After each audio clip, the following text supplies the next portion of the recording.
Hello everyone, I'm Bonecog, and this week's monster is the Face Eater Spider. The Face Eater Spider is the byproduct of alchemic experimentation. When making the monstrous Octoclops spider, the creators didn't realize that their creation may be capable of breeding, and then it did, and a lot. And now they have spread to any forest or cave that they can. Using the heads that they pluck and socket into their ports, they mumble a sound like a small crowd. Each head also possesses the ability to speak its last phrase before it died. The tentacles in the ports only control and keep the brain functioning, so they naturally rot in place over time, fueling their need for more hunts.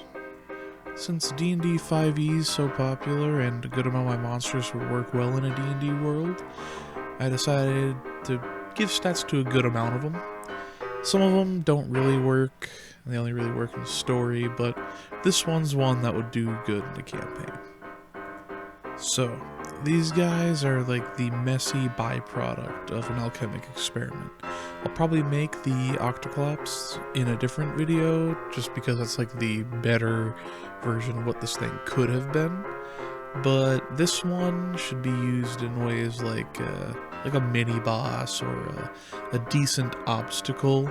It should never really be like the main bad guy, because it's basically just an animal. Now, it's smart for an animal, and it is an ambush predator, so it likes to be tactical-ish, using its voice and mimicry to kind of lure people in. I think the coolest scenario for this one would be if the party has a camp, or is looking to set camp or something in the dark, and they come up on like a campfire that's like kind of put out, and they can hear a whole bunch of people mumbling to each other, and then all of a sudden one of them, he says something like, "Who's there? Oh, must have been nothing." And then all the mumbling continues, and they don't actually see anybody there. And then you can have it so that way it's hiding nearby, and they get pulled into it. Or if you want to have them go straight into its den, that way it can actually have the webs set up and whatnot. It would be pretty good too. There's a lot of ways you can make something like this work. So, without any more delay, the stats. It's a CR 12. I think it's what I base most of the stats off of. And D&D 5e is kind of a ballpark when it comes to stats anyways. Specifically for the CR and how that works. Anyway, it's got 16 to 20 AC depending on how many heads are socketed in. It's got around 138 HP. It's got a movement speed of 30 feet and a climbing speed of 30 feet, as it's a big spider. Its stat lineup is 16 strength, 21 dex, 20 con, 12 int, 12 whiz, 12 charisma. It's got dexterity, wisdom, and charisma saving throws. It has athletics, acrobatics, perception, and stealth for skills. It's got blind sight of 30 feet, blind beyond that, unless it has a head socketed, in which case it has normal vision.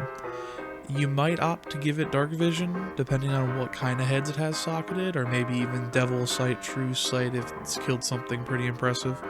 But that's all optional to you. I don't have it have those, because I don't think that might be too OP. Its passive perception is anywhere from 15 to 19, depending on how many heads it has socketed. And since it's a spider, it has the Spider Climb, Web Sense, and Web Walker, which basically just lets it interact using webs and not get stuck on them and be able to climb upside down without falling off and all that. It's got magic resistance because it was made by artificers to protect themselves mostly from like wizards and other artificers. It's got an ability called Perceptive Dodge, which is basically just the monk's unarmored AC, which means its AC equals 10 plus dexterity modifier plus wisdom modifier, and that'll make sense why it changes and has a range later. It has the ability Standing Leap, whereas its long jump is 20 feet and its high jump is 10 feet with no running start. It's kind of based around a jumping spider. It also has an ability called Mimic that lets it, each head mimic the last phrase that it said before it was killed. The next ability is Babble. At the beginning of the spider's turn, each creature that understands a language and is within 60 feet of it must make an intelligence saving throw or take a d4 psychic damage. If they fail by 5 or more, they're stunned. While editing, I realized I forgot to mention that you're only stunned until the end of your next turn, not indefinitely. My bad. The DC is 13 to 17.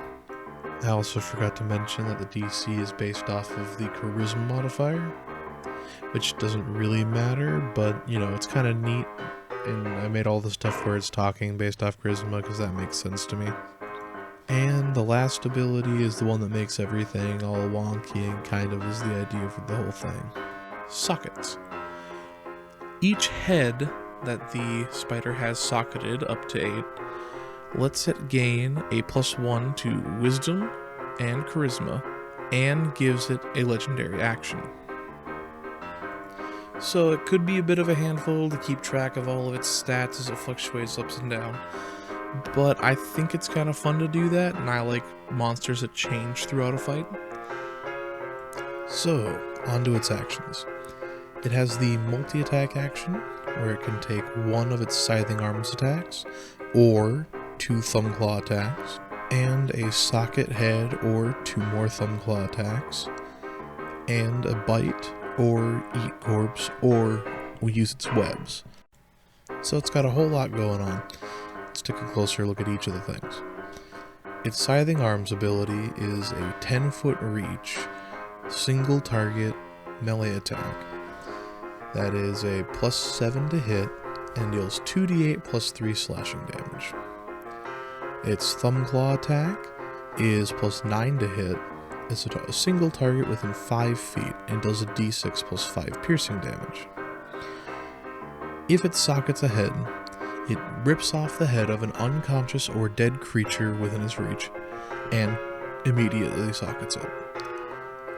The Bite attack is a +7, one target within 5 feet, and does 3d6 plus 3 bludgeoning damage. The Eat a Corpse ability let it eat a body of healing itself for 2d6 plus 5 HP.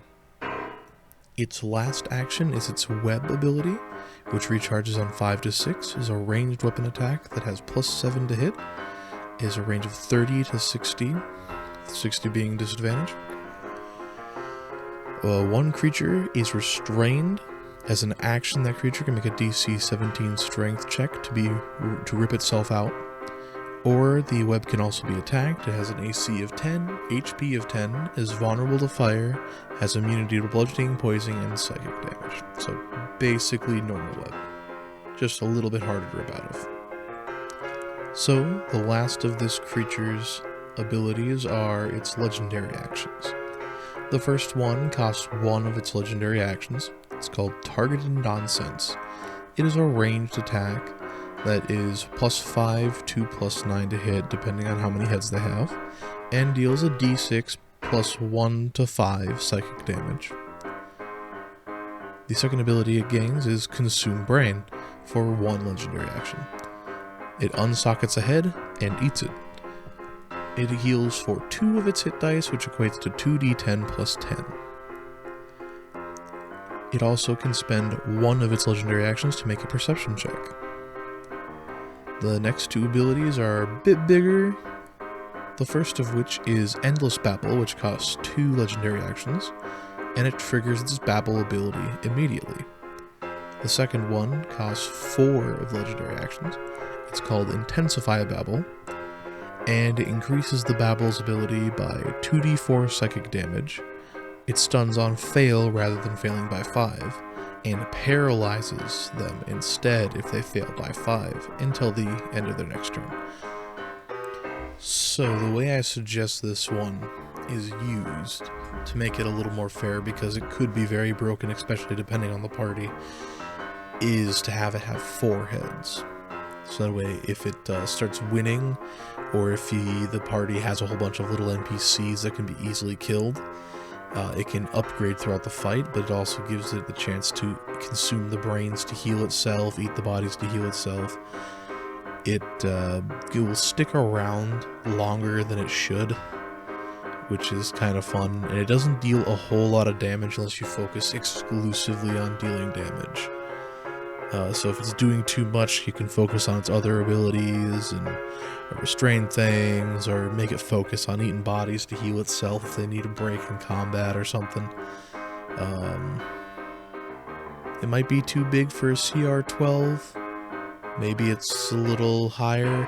I based most of its stats off of a CR11 Devil. I think it was the Bone. No, it wasn't the Bone Devil. It was one of them. And so I think it's balanced enough. If it's not, I mean, let me know in the comments.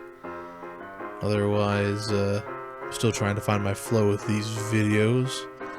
I don't know if I didn't say enough or if I said too much. I know the flow here isn't quite like what I want, but, you know, it's pretty close. I'm going to try and do a monster every week. It's not always going to be a D&D monster. If you guys want, like, stats for different RPGs, let me know, because I definitely played other ones, but I know that D&D is probably, like, the most common, So anyways, if you suffered all the way to the end of the video, thank you very much. Drop a like for me, I'd really appreciate it, and I'll see you next time.